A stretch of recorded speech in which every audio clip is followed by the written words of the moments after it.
안녕하십니까. 신천식의 이슈 토론입니다. 6일 지방선거가 목전에 다가서고 있습니다. 세종특별자치시의 각급 선출직을 꿈꾸는 이들의 행보도 활발해지고 있는데요. 세종특별자치시 출범 10여 년이 지났습니다. 당초 국토의 균형 발전을 꾀하려는 출범의 취지와 목표가 어느 정도 달성됐다고 평가하시는 분들이 많이 계십니다만, 이제는 세종특별자치시에 국회 분원이 설치되고 대통령 제2집무실이 운영됩니다. 그야말로 국토의 핵심적인 역량이 결집되고 실현되는 특정한 거점 공간으로서 활약하게 되는 것이 세종특별자치시의 미래가 됩니다.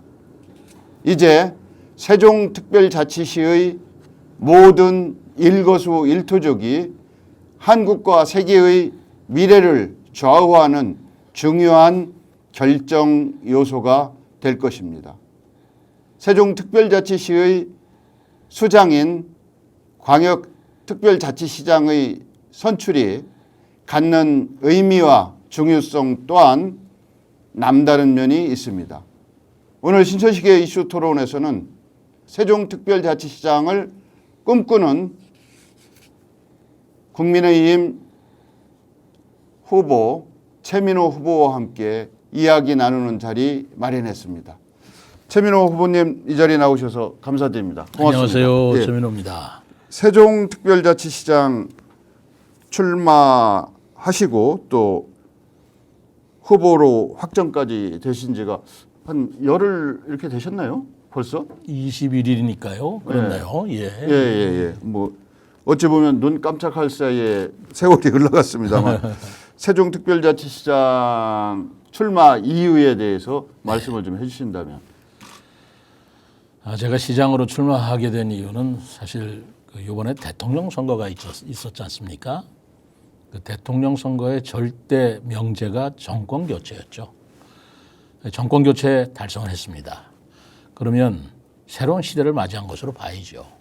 그러면 새로운 시대에 새로운 사람이 요구된다는 그런 시대적 요청에 부응하기 위한 날까라는 그런 생각을 가지고 제가 시장에 출마하게 됐습니다.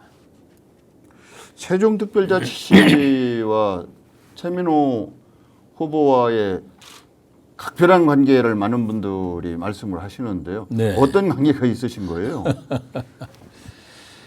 우선 제가 짧은 기간이었지만 옛날에 지금 세종시가 구연기군이었잖아요. 그런데 제가 연기군 부군수를 약간 했어요. 한 일주일 남짓 했나요? 그때는 이제 지방자치가 전환되는 1995년이라 뭐 그걸 가지고 제가 내세울 경력이라고는 생각되지 않아서 제가 연기군 부군수를 했다라는 건 이제까지 뭐 공식적으로나 어떤 문서로 남긴 건 없습니다. 그러나 제 마음속에는 굉장한 인연이죠. 그리고 두 번째로는 제가 행복도시건설 청장을 지냈죠. 그리고 그 청장 이전에 행정수도론이 한창 거론될 때 제가 그 충청남도 부지사를 했지 않습니까? 그렇기 때문에 충청남도 부지사 시절에도 그때 이완구 총리를 제가 모시고 있었는데 이완구 총리가 도지사 시절에 세종시 즉 행정수도의 원안 관철을 위해서 지사직을 벌인 그런 일이 있었지 않습니까? 그런 걸로 생각할 때 세종시와의 인연이 남다르다고 제가 생각을 하고 그렇게 느끼고 있습니다. 현재 주소지도 물론 세종으로 돼 주소지도 있으신 거 아니에요? 생활도 거기 사시는 걸로 알고 있는데. 제가 2012년도에 초대 세종시장에 출마했다가 낙선했어요. 예. 그때 이제 그 세종시의 연동면이라고 그 읍면 시골 지역에 기와집을 제가 하나 사서 그곳에서 지금 기거하면서 이제까지 그곳에 뭐 뿌리를 내렸다고 그럴까요? 거기 살고 있습니다. 예. 이제 과거 연기군 연동면이죠. 연기군 동면. 그렇죠. 예, 옛날엔 동면인데 따지면. 지금 연동면이죠. 예, 네. 알겠습니다. 네. 뭐 세종특별자치시하고는 이런저런 인연이 각별하시네요. 그런 셈이죠. 이제 세종특별자치시장 후보로서 네. 본인이 이제 출마를 선언하시고 네. 후보가 또 되셔서 이제 본선 무대만 남아 있으신 것 같으네요. 네. 본선에서 승리하시면 이제 바로 시장직으로서 활약을 하실 텐데 본인이 생각하는 세종특별자치시장을 꿈꾸는 본인의 강점과 매력, 뭐 오랜 공직 생활을 통한 뭐 행정의 달인 뭐 이런 말씀도 좋고 말씀을 좀 해주시면 어떨까요? 우선은 무엇보다도 시장 역할을 수행할 수 있는 전문성이라고 저는 생각을 합니다. 시장은 이제 지방자치단체장이지 않습니까? 그런데 저는 쭉 지방행정에서만 30여 년을 제가 봉직을 해왔고 특히 종합행정을 하는 내무부 또 행정자치부, 행정안전부 뭐 이런 중앙부처에서 쭉 공부를 하고 거기서 업무를 했기 때문에 이 세종시라는 자치단체장으로서의 역량 또 훈련 뭐 그것은 누구보다도 충분하다 그렇게 생각하고 있고요.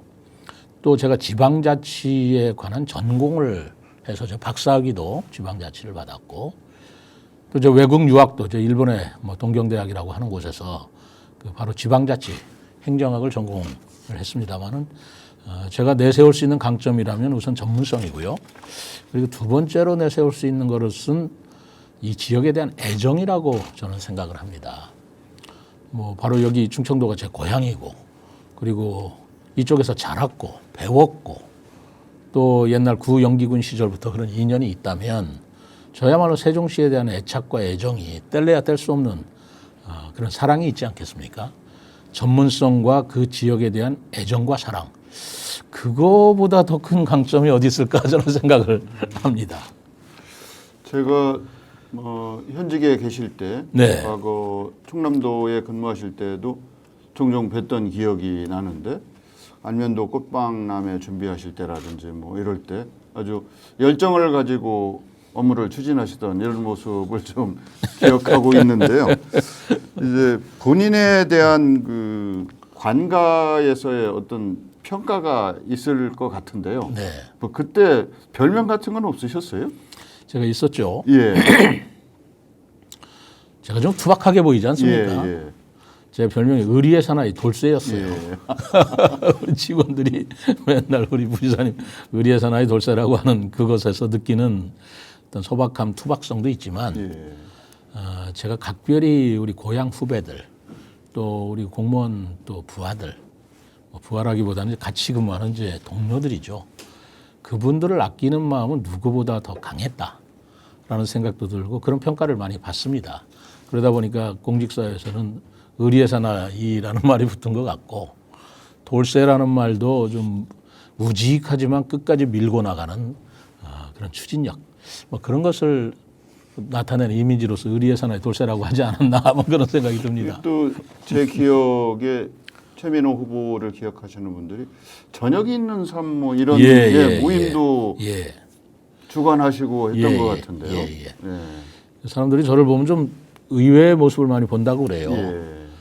저렇게 뭐 돌멩이 같이 생긴 사람인데 색스폰도 잘 부르고 또 문화 감성이 저렇게 풍부한지 몰랐다. 그리고 제가 동화도 쓰고 소설도 쓰고 그랬거든요. 그냥 습작이 아니고 그 문단에 데뷔도 돼 있고 그리고 책도 꽤 팔리는 그런 가족 동화 작가이기도 하고 소설가이기도 하고 수필가이기도 하고 뭐 그런 문단에 등장한 뭐 그런 면도 있습니다. 그러다 보니까 행정 공무원으로서의 최민호, 문화인으로서의 최민호 뭐 이런 두 가지 상반된 모습에서 의외의 모습이다라고 평하는 말씀 많이 들었고요.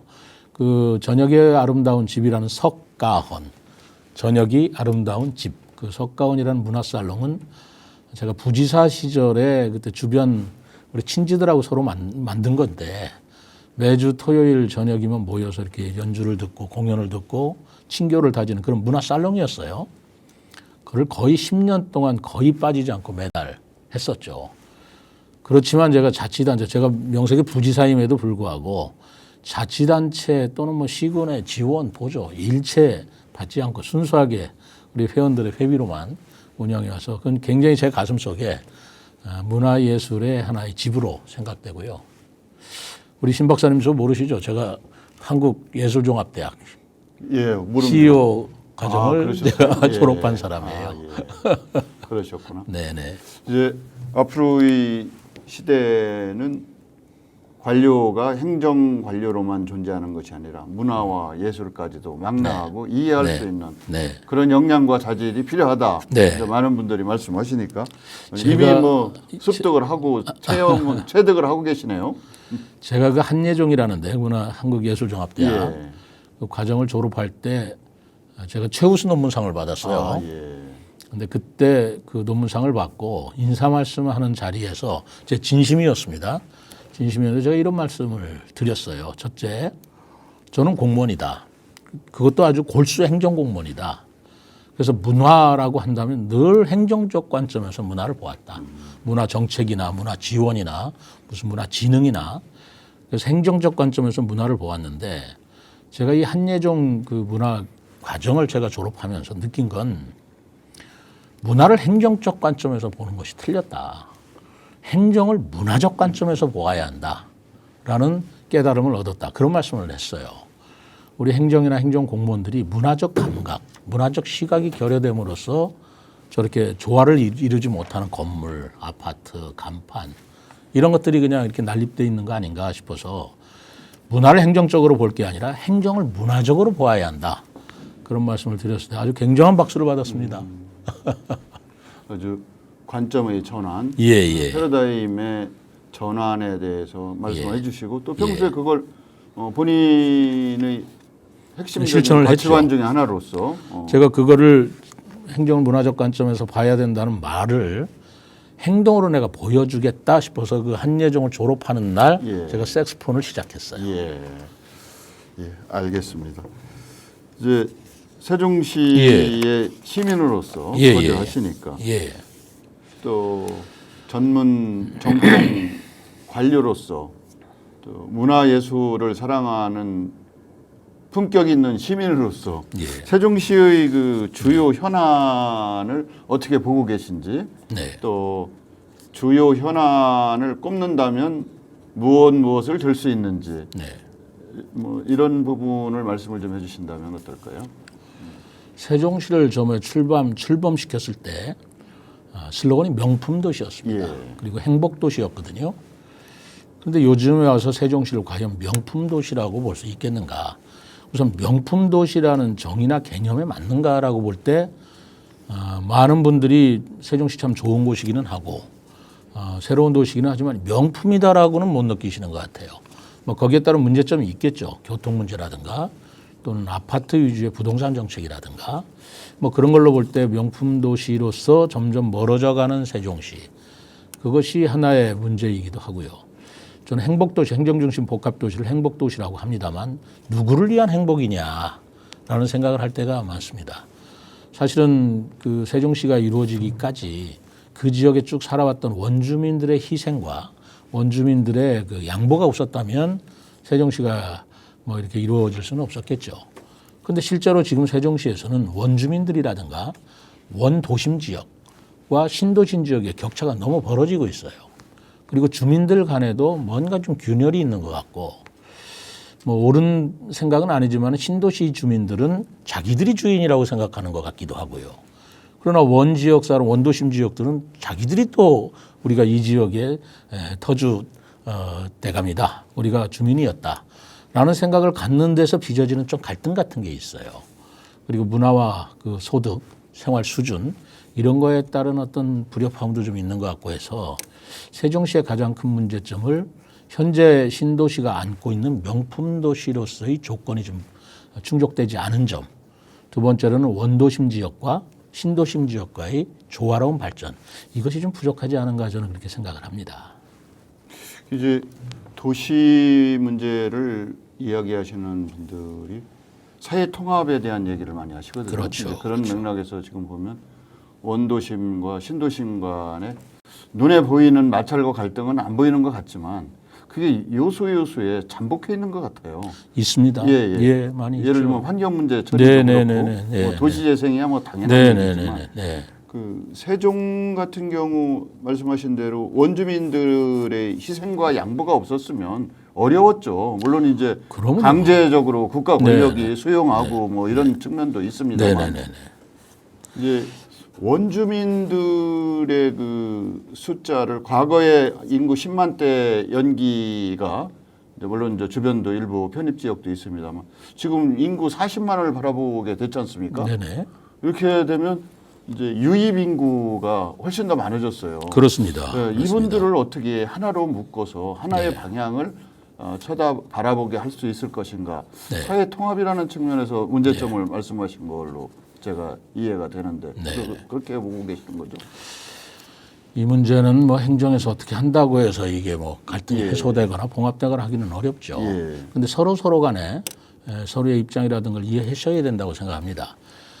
지난번에 그 도래마을이라고 있어요. 세종시에. 그 7단지, 8단지 분들은 그 원주민 중에서도 소액 보상을 받으신 주민들. 예. 1억 이하의 소액 그 보상을 받으신 분들인데 그분들을 위한 임대 아파트를 마련해 드렸습니다. 예. 제가 행복청장 시절에도 하나 그 마련해 드렸고 또 그 후에도 하나 마련해 드린 건데 문제는 이제 그 원주민들 중에서 1억 미만의 보상을 받은 분들은 굉장히 영세하시죠.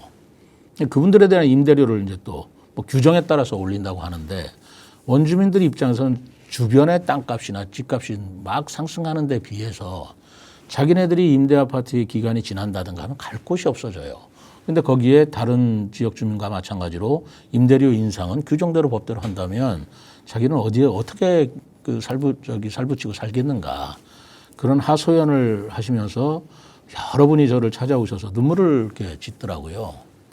제가 그때 굉장히 가슴이 아팠습니다. 그래서 그분들께 제가 약속을 드렸어요.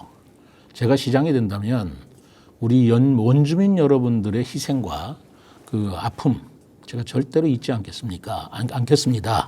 제가 어떻게 하든지 여러분들 행복하게 모시도록 노력하겠습니다. 그랬더니 그분들 질문이 몇 년간이나 그렇게 해주시겠습니까? 그러더라고요.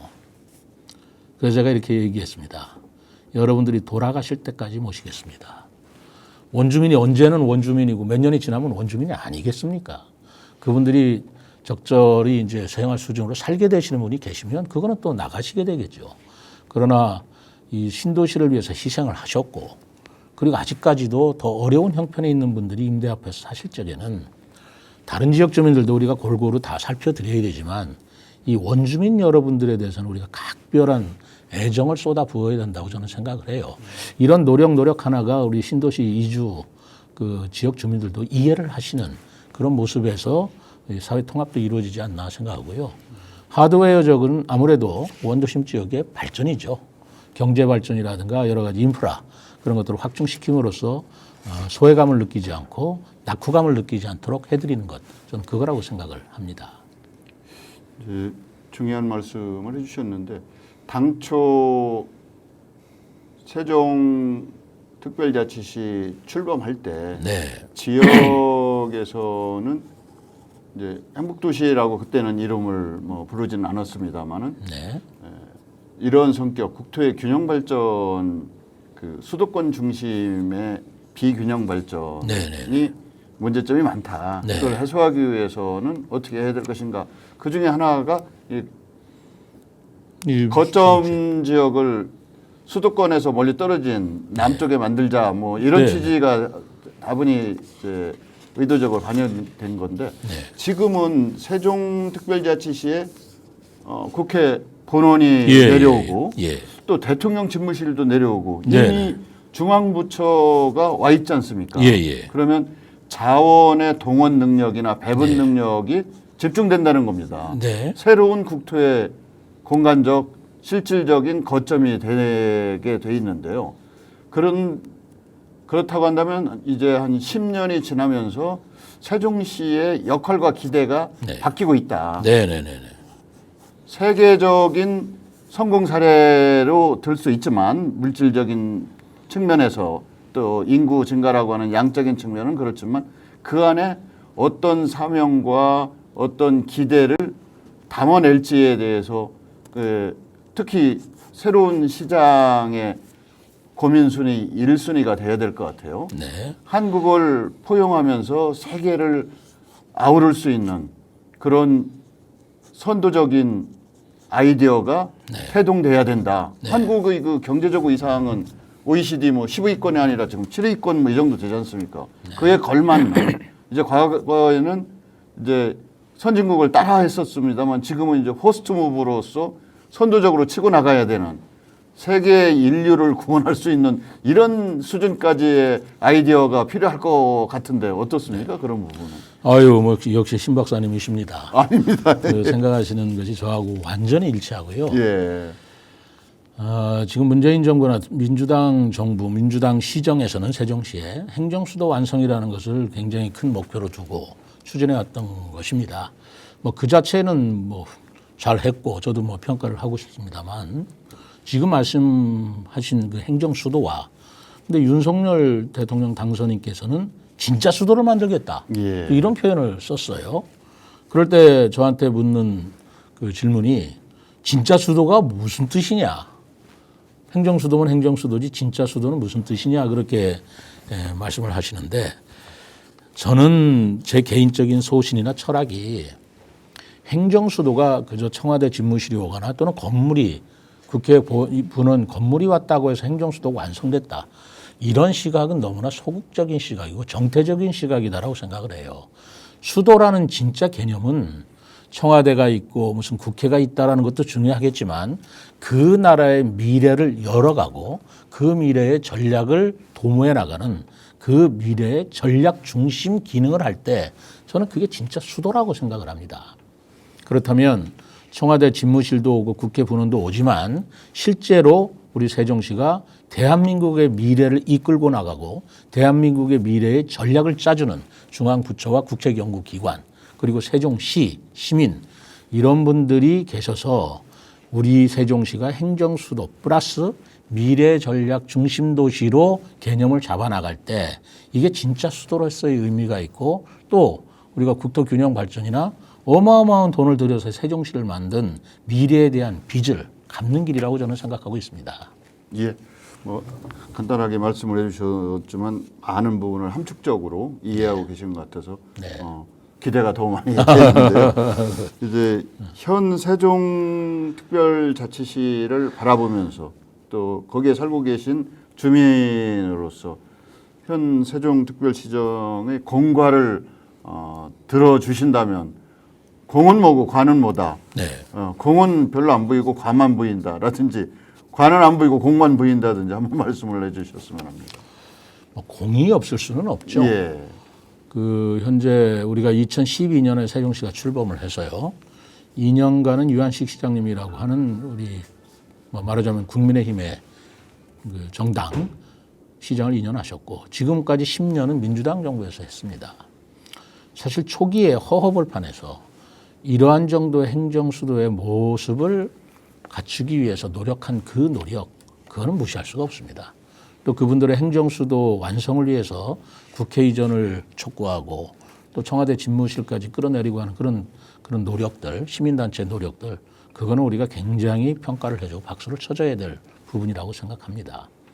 이제 그렇지만 또 과도 있을 수가 있죠. 지금 현 시장님은 이제 본인이 도시 전문가라고 자처하고 계시고 저도 뭐 인정을 합니다. 그러나 도시 전문가의 견지에서 볼 적에도 지금 세종시의 도시 계획은 뭔가 부족하고 주민들한테 만족감을 못 주고 있죠. 도로 문제도 그렇고요. 지금 물 문제도 그렇습니다. 세종보 문제도 지금 어떻게 해야 될지 어떤 결단을 내리지 못하고 있어요. 또 뭐 금개구리 그 보호 생태 지역도 지금 뭐 어떻게 하겠다라는 어떤 확답이 없는 상태 같습니다. 그 이런 부분은 아직도 결정을 못하고 방향을 방황하는 그런 모습에 있어서는 지금 주민들한테 실망을 주는 부분이 커서 그건 우리 현 시장께서의 하나의 지금 주민들이 아쉬워하는 점이라고 생각을 하죠. 이제 그런 것들을 다음 기회 시장은 풀어나가야 되는데 그런 행정수도나 도시의 재기능 문제 플러스 앞으로 미래를 바라보는 미래 전략 그런 기능 이번에 윤석열 대통령께서 7대 공약을 말씀하셨는데 그 계획은 거의 대부분이 청와대 집무실과 국회도 있지만 미래 전략을 초점에 둔 공약이었어요. 그 공약도 저희들이 만들어서 건의를 드리고 설득을 하고 그래서 관철시킨 것이었습니다. 그래서 이 현 중앙정부 윤석열 정부의 철학과 지금 세종시장으로 출마한 저의 어떤 철학 이런 것들이 호흡이 서로 일치한다고 보아서 이런 것들은 앞으로 우리가 그동안에 좀 아쉬운 점은 보완해 나가고 개선해 나갈 사항이다. 그 점에 있어서 현 시장께서의 공과 과가 있지 않나 생각합니다. 이제 세종특별자치시장으로서 선출이 된다면 네.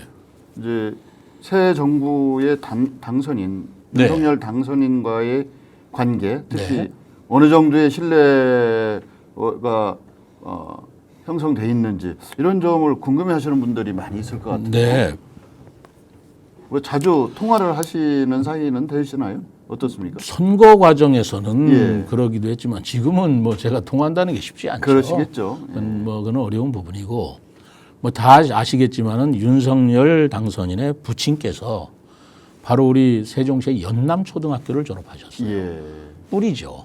그 연남초등학교라고 하는 학교에 그때 동창들 그분들이 많이 그 윤석열 후보님의 부친을 기억하고 계시고 그렇게 생각하면 그 윤석열 후보가 바로 여기가 뿌리다. 그래서 세종과 공주가 고향이다라고 할 적에 이 고향을 생각하는 마음이 아무리 대통령이 공인이라 한들 없어질 수 있겠습니까? 그리고 우리가 대선 때 충청의 아들, 충청 대망론 거기서도 또 외쳤던 건데 그런 고향의 시장 그거는 대통령이라도 쉽게 여기지 못할 부분이라고 저는 생각을 합니다. 그런 게 있고요. 그리고 어쨌든 중앙청사가 지금 세종에 위치하게 되는 것이고 집무실이 세종에 있다면 물리적으로나 거리적으로 세종시장이 그분들을 만나거나 부딪힐 수 있는 기회는 얼마든지 다른 자치단체보다 많지 않겠습니까? 그런 과정에서 서로 교감을 이루고 서로 또 협력해 나가는 그런 관계가 충분히 저는 이루어질 수 있다고 생각을 합니다. 그리고 이제 메가시티라고 하는 네. 광역자치단체 네. 간의 네. 협력과 기능의 분배, 네. 조정, 네. 그래서 한 방향을 향하는 네. 정렬 뭐 이런 게 필요할 것 같아요. 네. 자체적으로도 그렇고. 네. 이런 것이 그 세종시 출범의 당초 취지와 명분에도 부합되는 거고 또 미래의 새로운 세계적인 거점 공간으로서 활약을 할 수 있는 그런 그 기대도 키우는 곳이 될 수가 있을 텐데 네. 이 메가시티라고 하는 것을 보면 대전, 세종, 충남과의 협력도 물론 필요할 테고 네. 일부는 경기도나 전라도하고도 필요할 수도 있을 것 같습니다. 예를 들면 지금 수리권 문제라든지 물 사용이라든지 이러면 전라북도하고도 일정 부분 협력할 부분이 있을 것 같고 네. 또 지역에서는 대전, 세종, 충남은 뭔가 좀 뿌리가 같아서 그런지 같이 잘 만나고 협력 관계가 이루어지는 것이 가시적으로 좀 보이는데 충북하고는 조금 뜸한 것이 아니나 충청권이라고 하면서도 그래서 이런 부분에 있어서 어떤 보관이 좀 있으신가요? 진정한 의미의 충청권 광역 협력체, 네. 협력 공동체 구성에 대한 어떤 보관이 있으시면 말씀 좀 해주시죠. 사실 대전, 세종, 충남이 좀 공감대가 더 크고요. 한 뿌리다라는 건 뭐 너무나 당연합니다. 왜냐하면 대전시가 충남에서 떨어져 나갔잖아요. 그리고 세종시도 옛날에 영기군이었기 때문에 충남도의 일부분이었지 않습니까? 그러니까 과거로 가보면 대전, 세종, 충남은 한 뿌리이고 한 지역이었어요. 그것이 설사 행정구역이 바뀌었다 해서 쉽사리 그게 없어지겠습니까? 그러니까 대전, 세종, 충남은 한 뿌리이고 한 지역이라는 그런 공의식, 공감대가 뭐 이렇게 쉽게 없어지지 않는다라고 생각을 하고요. 저는 그런 공감대와 그리고 지역에 대한 커뮤니티 어떤 개념 그것이 메가시티를 싹 틔울 수 있는 성공시킬 수 있는 가장 필요적인 요소라고 생각합니다. 그런 것이 없으면 메가시티가 사실 쉽게 이루어지지가 않아요. 근데 메가시티가 뭐냐라고 할 때 그 개념이 굉장히 모호합니다. 메가시티 그러니까 그러면 대전, 세종, 충남을 하나로 묶어가지고 자치단체 하나로 만든다는 것이냐. 도대체 뭐가 메가시티냐. 그게 구체화되어 있지를 못하는데 사실 이 메가시티가 제가 일본 그 동경대학에서 공부할 때 지방자치 분야를 공부할 때 제 전공 과목이었어요. 제가 석사 논문이 바로 이 부분이었습니다. 그러셨어요. 그걸 광역행정이라고 그러는데요. 예. 이미 그때가 91년도임에도 불구하고 일본에서도 이 문제가 굉장히 이게 핫한 이슈였었습니다. 그렇죠. 특히 일본은 동경 중심의 일극 체제 뭐 일극체제고 이런 것 때문에 그리고 일본은 이제 자치단체가 오사카가 우리보다 또 상당히 이제 낙후돼 가고 있고 뭐 이러니까. 예, 거기는 더더구나 자치단체 규모가 우리보다 작거든요. 그렇죠. 예. 거기는 뭐 시정촌이라고 해서 예. 뭐 3,000개가 넘는 건데 예. 그러다 보니까 서로 광역해서 협력해서 하는 행정, 예. 광역행정이라는 메가시티 부분이 굉장히 필요했던 거예요. 예. 쉽게 안 됩니다. 그때도 거론이 되지만 아직까지도 진척되는 게 별로 없어요. 예. 그래서 그 메가시티는 말로만 그렇게 할 일이 아니고 메가시티라는 개념을 저는 이원적으로 보고 있어요. 예. 하나는 각 자치단체가 자치단체로서의 고유성을 유지하고 그리고 자치를 할 수 있는 기반은 버리지 않는다는 겁니다. 그러나 공동으로 추구해야 할 또 행정 영역이 있습니다. 예를 들어서 광역교통 같은 것이죠. 쓰레기 처리 같은 것이죠. 공항 같은 것이죠. 종합운동장 같은 것이죠. 그런 것도 다 각 자치단체마다 하나씩 가지려면 낭비도 많고요. 그 유지 관련 비용이 너무 큽니다. 그래서 각 자치단체가 연합해서 그런 큰 시설을 유치하고 각 자치단체가 연합한 연합의회를 만들어서 운영을 하고 뭐 이러면서 하나의 공동체적인 큰 그 광역권, 광역도시권을 형성하는 걸 흔히 메가시티라고 하고 있고요. 그러면 유럽이나 프랑스나 독일 뭐 다 똑같습니다. 이제 그런 개념으로 볼 때 대전, 세종, 충남은 그런 옛날에 어떤 뿌리 깊은 그런 공유 의식이 있기 때문에 가능한 충북은 조금 개념이 다르지 않습니까? 그러다 보니까 어려운데 충북은 그래도 청주공항이라는 그 아주 인프라 중에 가장 중요한 인프라를 가지고 있어요. 앞으로 세종시가 국제도시로 되거나 글로벌 시티로 되려면 공항을 빼놓을 수는 없습니다. 그러니까 바로 충북 청주와 우리 조치원과 그리고 대전과 충남 그 내포 신도시와의 연계 관계를 이루어지면서 메가시티를 구상해 본다는 것은 앞으로 4개 시도지사들이 해야 할 큰 몫이고 또 그것이 원활하게 돼야 국민적 입장에서 볼 적에도 낭비 요소가 적고요. 행정의 효율성도 굉장히 높아질 수 있는 거죠. 쉬운 일은 아닙니다. 예. 이제 중요한 말씀을 해주셨는데 국내에서 뭐 일본 같은 경우 우리하고 비슷한 여건이라고 행정하시는 분들은 말씀하시는데 부울경 같은 경우는 그렇죠. 어느 정도 저희보다 한 발짝씩 앞서 나가고 있는 것 같아요. 구체화도 좀 되고 거기도 있고. 우리하고 똑같은 겁니다. 예. 부산, 울산, 경남이 예. 옛날에 경남이라는 한 지역에 같은 지역이었거든요. 예. 경남에서 부산이 나갔고 예. 또 경남에서 울산이 나갔지 예. 않습니까? 우리 대전, 세종, 충남하고 똑같아요. 예. 그러니까 거기도 부울경 말하자면 메가시티를 생각할 수 있는 것이고 우리 대전, 충남, 세종도 같은 걸 생각할 수 있고 그게 이루어질 수 있는 것이죠. 그래서 이제 그 많은 전문가들이 메가시티의 핵심은 역할과 기능에 따라서 때로는 분리되고 때로는 모을 수가 있는 거다. 예를 들면 과학기술을 중심으로 묶는다고 하면 대전과 오송과 세종과 충남의 일부가 같이 뭐 바이오 산업단지 그러면 바이오 메카로서 연결이 될 수 있을 테고 그렇습니다. 또 뭐 스마트 시티의 어떤 주행이라고 하면 세종시가 주축이 돼서 어떻게 테스트 베드가 가능하니까 이렇게 중첩되고 또 때로는 그 후에 누적되면서 서로 신뢰관계가 쌓이게 되면 메가시티가 자연스럽게 형성될 수도 있다. 뭐 이런 얘기 하시는 분들도 계세요. 오, 당연하죠. 예를 예. 들어서 지금 대전, 세종 경제자유구역을 지정하겠다. 예. 우리 윤석열 당선인의 공약이거든요. 예. 바로 그런 점 아니겠어요? 예. 대전하고 세종하고 예. 경제자유구역을 공유하면서 예. 같이 기업 유치를 하고 그리고 기업에 대한 인센티브를 같이 부여하고 예. 그러면서 대전, 세종에 뭐 그렇게 되면 구분이 없죠. 예. 그 대전, 세종 경제자유구역이 생기면 대전, 세종 경제자유구역청이 생기게 됩니다. 예. 거기에는 이미 대전, 세종의 관할이라든가 행정구역은 의미가 없어지고 거기서 뭐 운영하고 또 활동하는 기업인들의 하나의 뭐 그 동질적인 커뮤니티가 되기 때문에 그것이 바로 메가시티 한 요소가 되죠. 그리고 가속기 산업도 마찬가지입니다. 그 오송에 방사선 가속기가 있고요.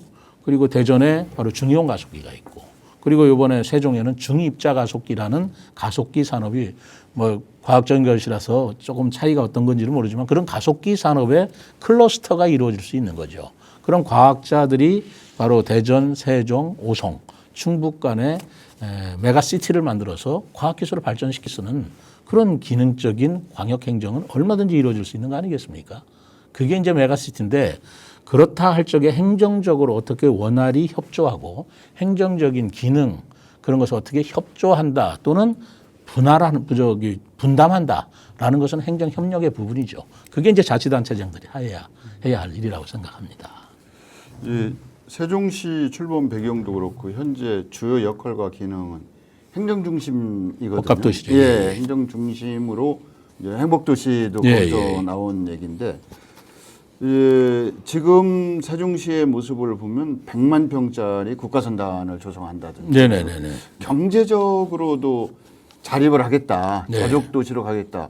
그 어떤 전문가들 입장에서는 이게 반은 맞고 반은 안 맞을 수도 있다. 이미 행정의 중심 역할을 하고 있는데 거기에 다른 요소를 또 가미한다고 하면 그런 것이 자칫 인근 지역의 그 대전의 그 블랙홀이 돼서 대전 인구 유출의 태반이 세종시에서 빨아들이고 있는 것이다. 또 공주 일부, 뭐 청양이나 일부 지역 지초지자체 인구를 빨아들이는 블랙홀 역할을 한다. 당초에 기대했던 수도권 인구가 넘어오는 게 아니다. 이거 어떻게 되는 것이냐. 뭐 이런 얘기를 많이 하거든요. 그 점에 대한 고민도 있으셨을 것 같은데요. 그 점에 있어서 지금 제가 미래전략 중심도시라는 개념을 강조하고 있는 거죠. 그저 세종시라는 하나의 자치단체가 관공서 갖고는 안 되니 자족 기능을 해야 되겠다. 그래서 산단을 유치한다. 그거는 굉장히 협소한 생각입니다. 그래서 제가 생각하는 것은 세종시라는 것은 국가 전략 또 미래를 준비해 나가는 그런 도시로서 전국에 기여를 한다라는 측면에서 볼 적에는 산단을 만들어도 그저 단순히 자족 기능이 아니라 국가적 기여를 할 수 있는 선도할 수 있는 그런 산단이어야 된다는 거죠. 그래서 스마트 산단입니다. 자율주행 자동차의 어떤 스마트 베드시티 이런 거를 세종시에 유치함으로써 다른 시에서 하는 것보다는 더 다른 지역에도 기여할 수 있는 그런 기능이 부여돼야 하고요. 지금 최근에 이제 교육특구 말씀이 나오는데 교육특구도 그렇습니다. 교육의 100년 대계인데 교육이라는 것이 세종시를 교육특구로 지정을 해서 세종시에서 우선 교육의 다양성과 교육의 그 커리큘럼 또는 말하자면 지원의 다원성 그런 것들을 이루게 해보는 이제까지 교육 행정에서 볼 수 없는 교육 체계에서 볼 수 없는 특례시를 만들어 보자. 이렇게 함으로써 대한민국의 교육의 하나의 모델 안테나를 한번 세워보자는 거거든요. 그러니까 세종시는 그런 기능을 하는 최첨단 그런 도시이기도 하고 바로 대한민국의 첨단 그 안테나 시티라고 그러잖아요. 안테나 시티로서의 역할을 하는 것이 세종시가 있는 목적이다. 그래서 제가 행정수도 플러스 미래 전략 중심 도시라고 늘 말씀드리는 것입니다. 이제 현대 사회를 많은 분들이 빅데이터의 시대에서 이렇게 얘기를 하시거든요.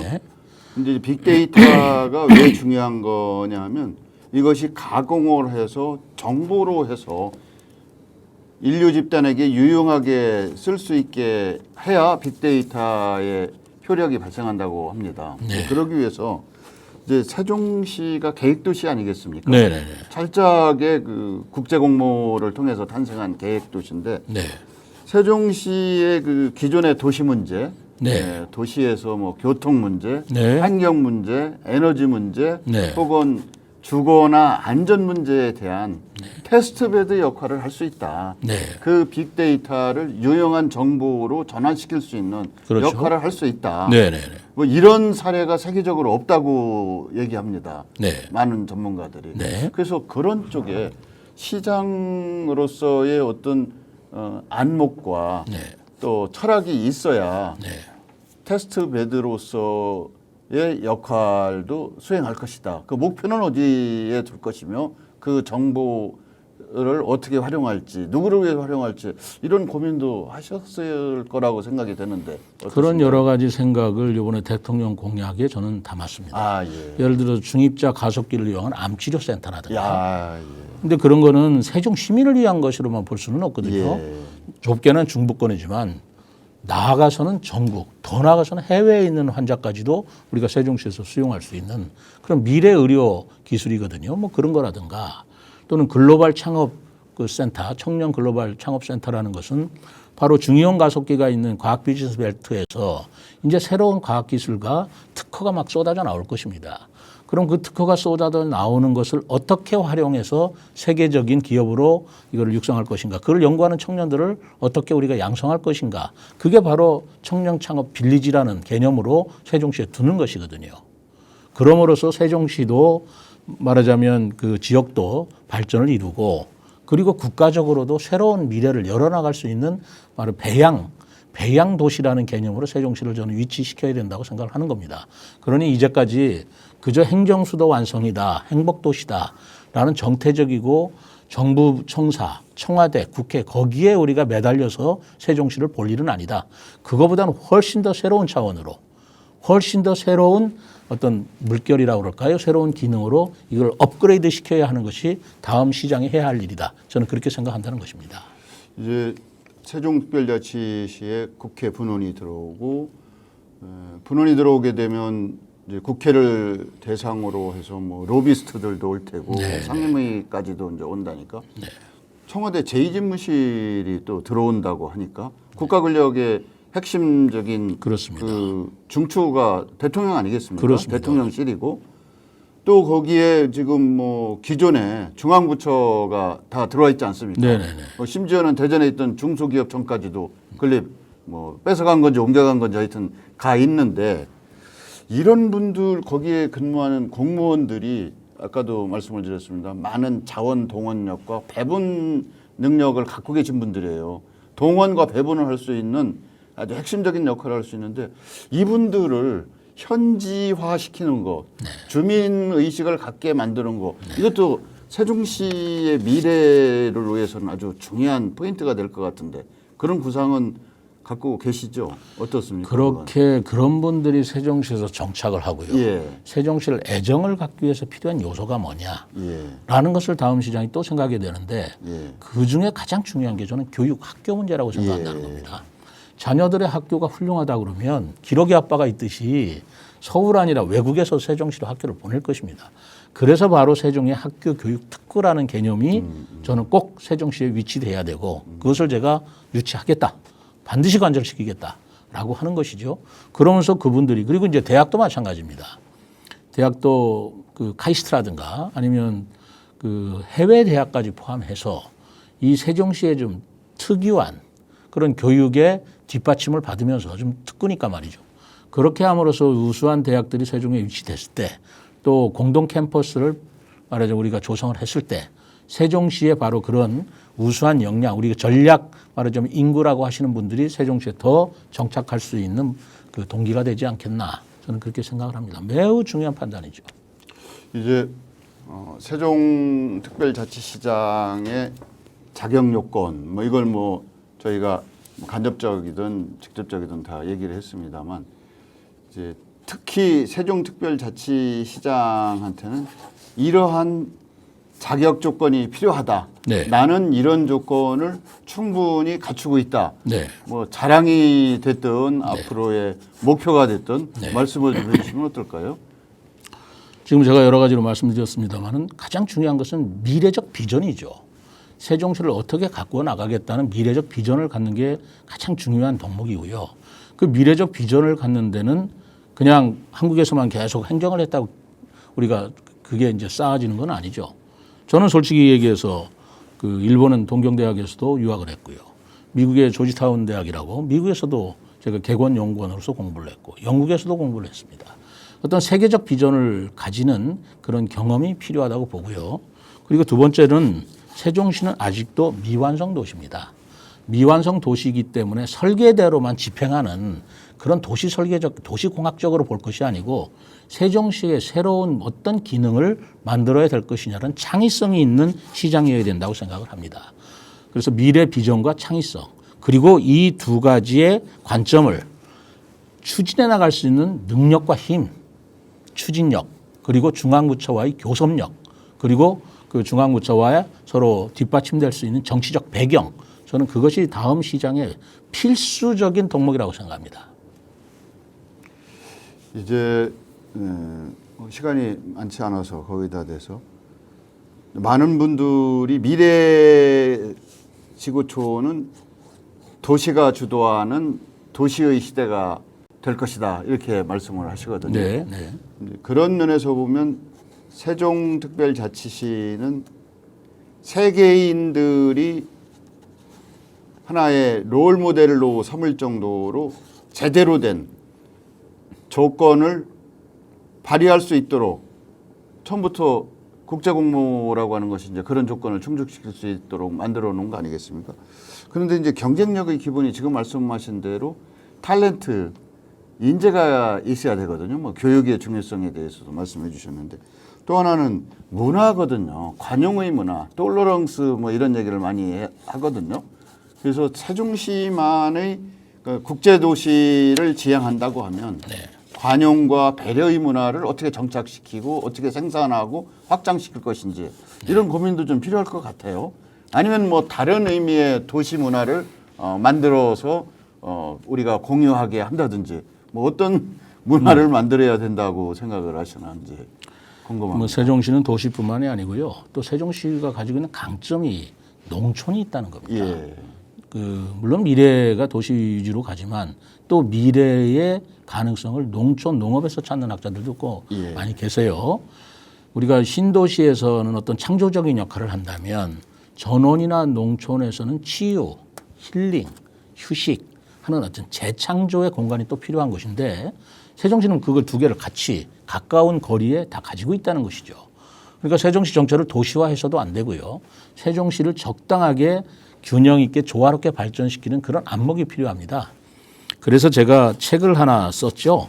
세종시의 미래를 그리는 책인데 그 제목이 풍요로운 삶, 품격 있는 이웃이었습니다.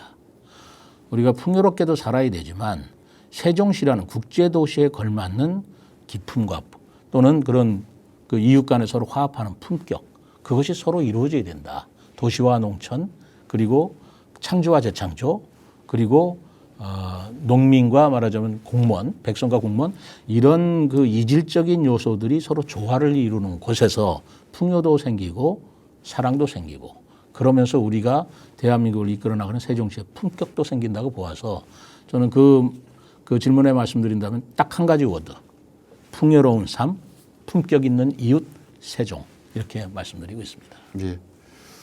이제 뭐 시간이 다 됐습니다.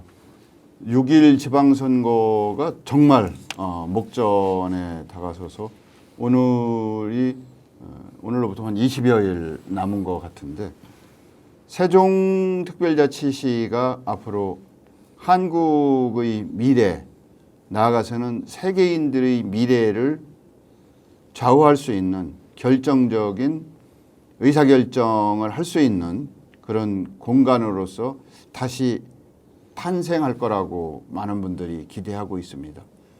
세종특별자치시장의 선출은 물론 세종시민 여러분들의 선택에 달려 있습니다만 여러분들의 선택이 위대한 대한민국, 지속가능한 미래를 여는 위대한 선택이 될 것이라는 말씀 드리면서 오늘 신천식의 이슈토론 여기서 마치도록 하겠습니다. 감사합니다. 감사합니다. 고맙습니다.